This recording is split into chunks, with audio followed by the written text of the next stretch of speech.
কেমন দেখায়? হ্যাঁ আমি বলছি আপনাকে কেমন দেখা যায়। আপনাকে না একদম দারুণ লাগছে। আমি আপনাকে প্রথম থেকে বলি, তোমাকে আর বলতে লাগবে না, এটা আমি ভালো করে জানি। আর না বললেও চলে, ওটা আমি বুঝতে পেরে গেছি। কি জন্য না এই লুঙ্গিটা হাত থেকে পড়ে গেছে তো তাই এই জন্য শব্দটা।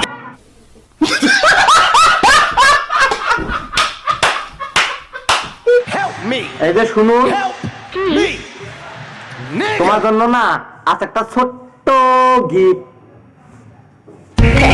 এইটাও সম্ভব? হ্যাঁ এইটাও সম্ভব। কেন অসুবিধা? বুদ্ধি ভালো। হ্যাঁ ঠিক বলেছেন ম্যাডাম, এই চাবিটা আমার খুবই প্রয়োজন। ঠিক আছে ঠিক আছে, আমি একটু ভেবে দেখি। প্লিজ আমাকে চাবিটা দিয়ে দেন।